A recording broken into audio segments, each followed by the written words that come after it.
What's up, everybody? Justin here to do a new countdown, part 2 of my top 5, another top 5 countdown.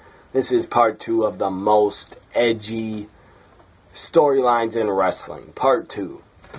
Check out part 1, it's in my countdown playlist. The most edgy storylines in wrestling, part 1. Check that out. This is part 2. Number 5. Sandman, an ECW storyline. I don't really know if it was a storyline, but they just did it to be controversial. And it wasn't a good idea. I wasn't offended by it one bit because I'm not Catholic. I could see a lot of people a lot of fans that grew up Catholic. I could see how they could be offended. The Sandman and Raven, they were in a pretty epic feud in 96. Even, I think, the end of 95 and 96 mostly, where Sandman kidnapped, not Sandman, Raven kidnapped Sandman's son and took his wife. That was a pretty good storyline. Anyways, 1996, it was in October. Raven, for some reason, Raven and Stevie Richards and the Blue Mini, the BWO, helped Raven. They crucified the Sandman. They put him on the cross. Jesus' cross. It wasn't Jesus' cross. Because Sandman, I've heard him explain it. He said it in the documentary Forever Hardcore. That was about ECW. Very good documentary, by the way. Forever Hardcore. I believe Jeremy Borash and Shane Douglas produced it. Or came up with the idea. So Sandman explained, he's the goddamn one. He is the one that built the cross. Because the guy's a pretty good carpenter. So he built the cross. So Raven crucified the Sandman. Put barbed wire thorns on his head. Like he's being crucified like Jesus. A lot of fans are angry. And they had a right to be angry. If you're watching this and you were offended, you have a right to be offended. It was offensive. But it was not to me, but maybe it was to some of you watching. So, number 5 is Sandman, Raven crucifying Sandman on the cross. And then after it,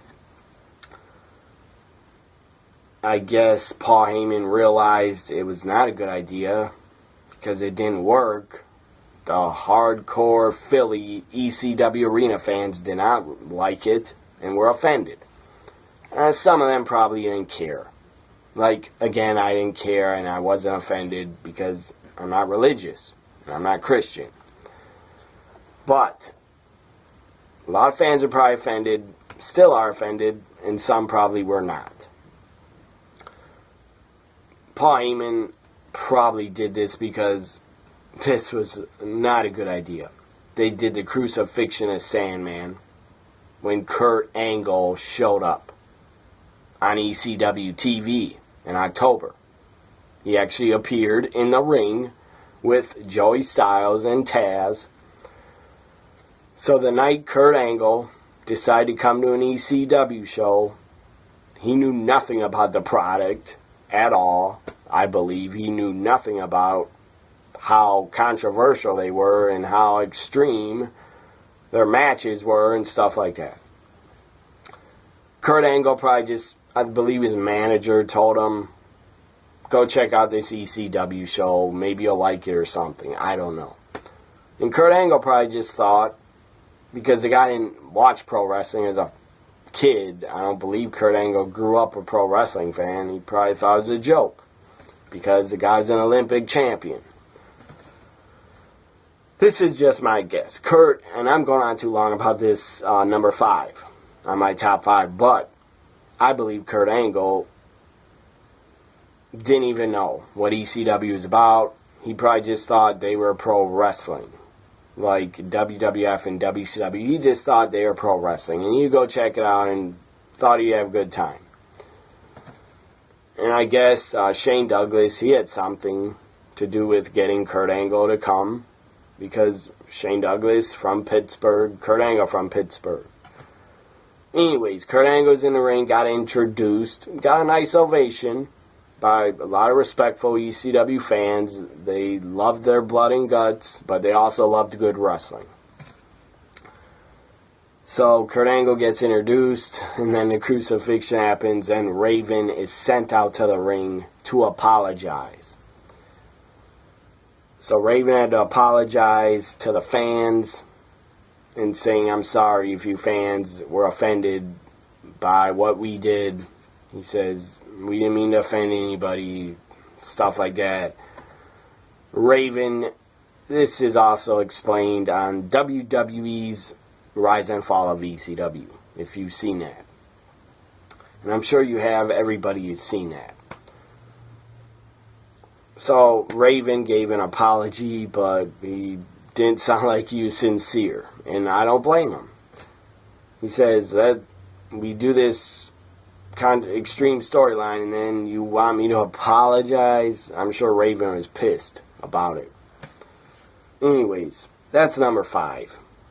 Most edgy storylines in wrestling. Number 5 is Raven crucifying the Sandman in October 96, and Kurt Angle is in the house. That's pretty unbelievable that Kurt Angle is there the same night they did that.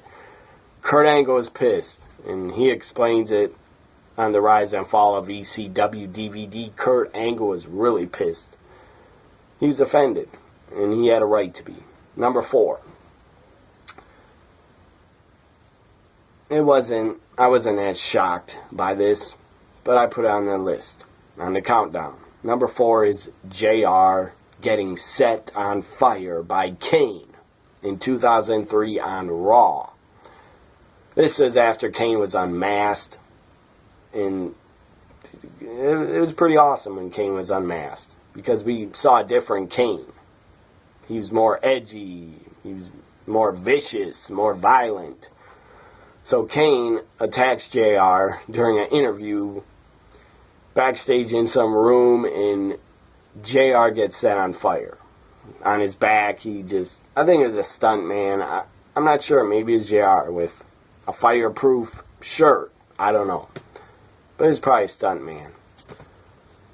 Guy, he gets his back set on fire, and it's pretty edgy in my opinion. Number 4, JR getting set on fire by Kane on Raw, I think in May or June 2003. Number 3, WCW has made this countdown, a WCW edgy storyline, which they really never had any edgy storylines because they couldn't do any. They couldn't do the Attitude Era, so Bischoff couldn't compete with the Attitude Era, really, because WCW and Turner Broadcasting, they had standards and practices. So they wouldn't let WCW get that edgy, and they never really did. They tried to. After stupid Vince Russo came in, they tried to do edgy stuff, but it didn't work. It didn't work. Like throwing Chris Kanyon off the triple cage where he fell through the stage, and then there's a hole in the stage. That wasn't edgy. That was a bad idea. Bad idea, because that's the same arena a year earlier in Kansas City. That's the same arena Owen Hart fell to his death. So Vince Russo, you're a dumbass for having Chris Kanyon be thrown off the top of a cage.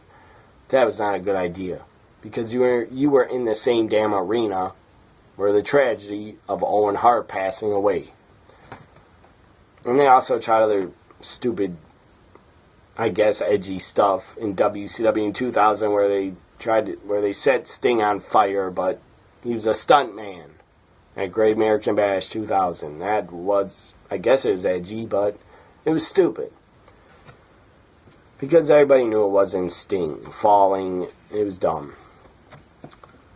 It looked just cheap. It was dumb. So number 3, though, WCW has made the countdown. WCW Sold Out, 1999. This was kind of edgy. In my opinion, it was edgy for the time. Got a lot of heat. On the NWO Red and Black. Or Red and Black and White and Black. Because they were together. Got a lot of heat on Hollywood Hogan because of what he did with the NWO. They charged the ring during a Ric Flair, David Flair tag match against Curt Hennig and Barry Windham. Hogan, Hollywood Hogan, the NWO charged the ring, handcuffed Ric Flair to the ropes so he couldn't get away, and he had to watch his son David Flair be held down and whipped with Hollywood Hogan's weightlifting belt. He was whipping him over and over. Hollywood Hogan was whipping him. And David Flair had all these welts on his back. That, in my opinion, is pretty edgy. Because the fans were pissed. The fans had a ton of heat towards Hogan. And they might even threw bottles in the ring at them. I really can't remember. I'll never forget when Hollywood Hogan when Hulk Hogan turned heel and they threw a ton of bottles in the ring. Those fans were pissed. And some of them were cheering. But number 3 is WCW Sold Out 99. The NWO and Hollywood Hogan attack David Flair and whip him with Hollywood's leather belt. That is pretty edgy for WCW. Number 2. ECW has made the countdown again. ECW 96. I think it was in May.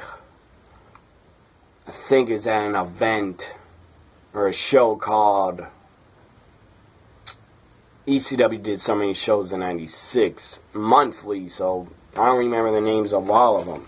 I'm going to try to look it up in this ECW catalog of all their shows.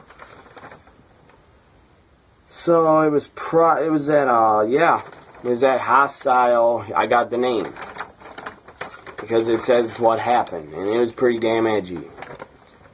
First time ever that it was done in wrestling anywhere. As far as I'm concerned, no other companies did this before ECW. Lesbian kiss. First time ever in wrestling. Lesbian kiss between Beulah McGillicuddy and Kimona. They was at what was the show called?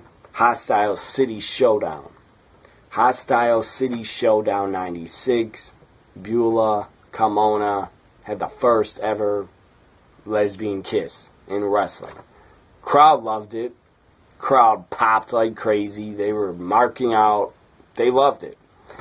And Paul Heyman was a smart man to do that. And when they did the lesbian kiss, they were probably throwing off a lot of the TV channels. They probably cut ECW off early. But big deal.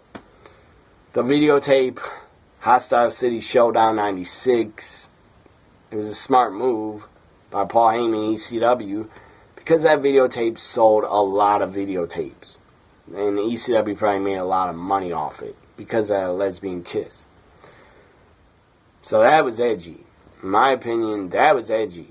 Not just for wrestling, but it was controversial, it was groundbreaking, and it was a good thing in my opinion. So, you could, I don't know who came up with it for them to do it. I believe Tommy Dreamer had something to do with it, because I think he's dating Beulah at the time, so he probably asked her, will you do this? And she agreed. And Kimona agreed. I believe at one point Raven was dating Kimona. A lot of people dated her, I believe, and probably banged her. Anyways, Tommy Dreamer, I don't know who to give the credit to for the lesbian kiss. Dreamer Shane Douglas probably had something to do with it, maybe, because he was in the ring. And Paul Heyman probably had something to do with it. But who knows? They probably got the idea from Howard Stern, in my opinion, because he was putting lesbians on the radio in the 80s, before ECW did it. Or before ECW did a lesbian kiss. So they probably got it from Howard Stern. Because at the time, he was the #1 shock jock in America. At least in New York, he was #1 for a very, very long time. Before he went to, I don't know if he's still #1. But he's on satellite radio. I don't know their ratings. By the way, I'm a huge Howard Stern fan. I love the guy's show. I still think his show's very funny and very good. So #2 again is the ECW first ever wrestling lesbian kiss between Beulah and Kimona. #1. #1 on this part 2 of wrestling's most edgy storylines. #1 is Brian Pillman, Steve Austin on Raw in 1996 of October. I believe the episode might be called on the network. Oh, they don't call Raw episodes, but Brian Pillman says, or Kevin Kelly, I believe, says it, or maybe Pillman says it, "I've got a gun." Steve Austin's outside his house, beating up his supposed friends. He beats the crap out of them outside, throws them in a kiddie pool, is crushing this one guy's head in a car door. So Stone Cold Steve Austin, October 96, he was at his best. He was really starting to go and be on the rise to being the top babyface in the company. And he would definitely probably get the most cheers out of anybody in 97. So Stone Cold then, Kevin Kelly, they go back to him. It's at the end of the show. Kevin Kelly's inside his house, and he says, Pillman now has got a gun out. Brian Pillman has a gun out, and they show him holding his gun. So Kevin Kelly says he's got a gun out. And that's what's damn controversial. You want to think crucifixions, lesbians kiss, that's not that controversial in my opinion. At all. You couldn't do that in 2017. At all. WWE would never do that. Or any wrestling company, I don't think, would have lesbians kiss ever again. And they damn sure wouldn't crucify someone on a cross. But you want to talk controversial, is involving a gun. A freaking gun in a wrestling storyline. That's controversial. And of course the gun wasn't loaded. It was just for the show. They had Pillman holding the gun, and they did it. I don't think they would have done it. I don't think Vince would have agreed if they weren't in a ratings war with WCW. They were in the Monday Night Wars, and Raw was getting their ass handed to them for almost 2 years. Raw was getting destroyed in the ratings by Nitro in October 96. Let me guess why. Because the NWO, you can see them right there. NWO symbol. Anyways, logo. Because WCW Nitro and the NWO storyline was so damn hot and innovative that it just destroyed Raw all the time. Until it got way watered down in 98. But, again, WCW, in October 96, they had better Monday night episodes. Nitro was way better than Raw. And I'm a WWF guy for life. During the Monday Night Wars, I was 13, 14, 15, 16 years old watching. And during the Monday Night Wars, 17. Final year, 2001 of the Monday Night Wars, I was 17. Anyways, I was a WWF guy since I was a little kid. because that's what I grew up watching. So, during the Monday Night Wars, I was still a WWF guy, but when the NWO debuted, I started watching more Nitro. And I'd be at a friend's house, and we would watch the first hour of Nitro live. And when Raw would start, we would keep it on Nitro a lot of the time, because Nitro is more entertaining and had the better, edgy storylines of the NWO. Because Monday Night Wars, it was such a great time to be a fan. If some of you fans weren't born in 96, if you weren't around watching in 96 or the Monday Night Wars, you really missed out, and I feel sorry for you that you have no other competition to watch on Monday nights. Because the Monday Night Wars is such a great time, such a fun time to be a wrestling fan. After Raw or Nitro, go to school the next day. That's all I talk about. Me and my friends, that's what everybody was talking about in my classes. They were talking about WWF, WCW. They were talking about what happened on Raw and Nitro. But number one, again, is Pillman. I got a gun. He says to Kevin Kelly, if that son of a bitch breaks in my house, I'm going to shoot him. So Steve Austin starts breaking in his window of his front door, unlocks his front door, comes in his house. Austin starts charging, walking towards Pillman and his wife, and then Pillman goes like this, starts pointing the gun at Austin like he's going to shoot him. And then the screen goes to black, or they just cut off the feed on purpose. I don't believe USA Network did it. I think WWF cut the feed off. And they come back from commercial. Pillman's on the ground because he had a bad ankle, because Austin destroyed his ankle with a chair. I believe on an episode of Superstars. So Pillman had a messed up ankle, but it's from a car accident. So his ankle was destroyed. He had it in a cast. He fell down on his ground, on his living room floor, and then they came back and it was chaos. Pillman's wife was screaming.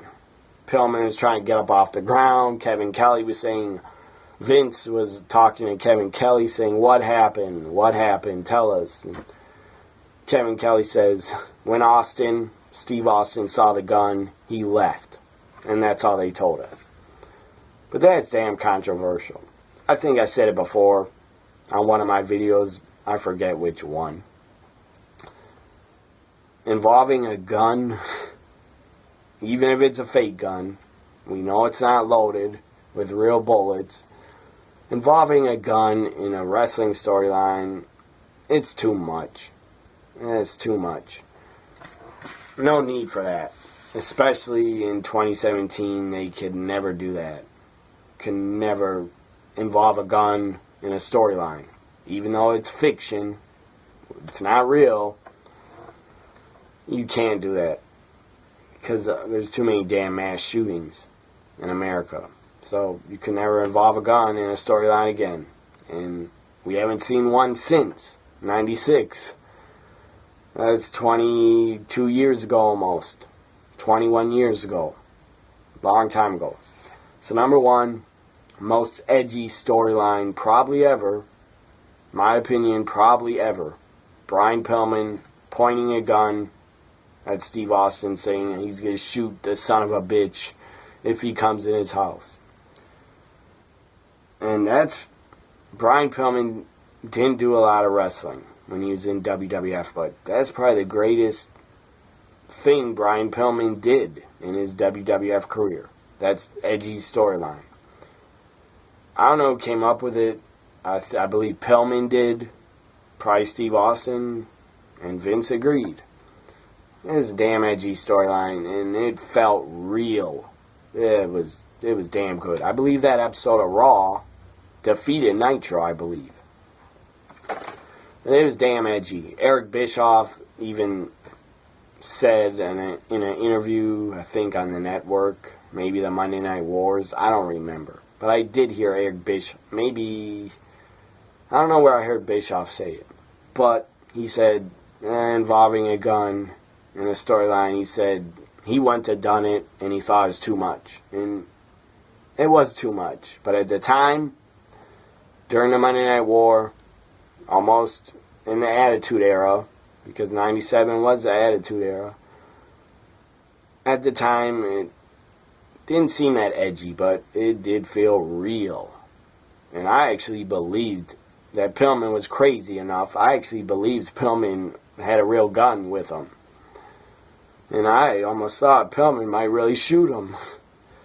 I was blown away. I was 13 years old watching it. I was blown away. Like, what the hell's going to happen here? Steve Austin's going to be shot on Raw, live. It was crazy. Anyways, that Edgy storyline, that just made me more of a WWF fan after I saw that. So, this ends my countdown part 2 of the most edgy storylines in wrestling. I went a pretty long time, but I had a lot to say. Tomorrow, Tuesday, very exciting. New video drops. New fantasy booking. Fantasy booking for the first ever time I've done this. Fantasy booking show. Fantasy booking for a first ever Women's Royal Rumble matchup. I will fantasy book it. It will be 20. It will be a 20-woman over-the-top rope Royal Rumble. 20-woman over-the-top rope Royal Rumble match. I didn't want to make it 30 because that'd be overkill. You can't have a 30-man Royal Rumble match, then you can't have a 30-woman's. That would take up too much time of a real pay-per-view. So I just made it 20-women Royal Rumble match. I'm excited to do the show. I've gotten it. I got the whole show booked already. It's right here. So I'm excited to do it for everybody that enjoys my shows. I'm excited to do that fantasy booking show. 20 women fantasy booking 2018 Royal Rumble match for the women. That drops on Tuesday. Probably maybe after SmackDown. I don't think I'm going to do it before then. So I hope you enjoyed this new countdown. Part 2, most edgy storylines in wrestling. Enjoy Monday Night Raw. I'll be watching. I'll be live tweeting at WWE NXT Guy. So follow me on Twitter for fun. For live interactions during Raw. Bye for now.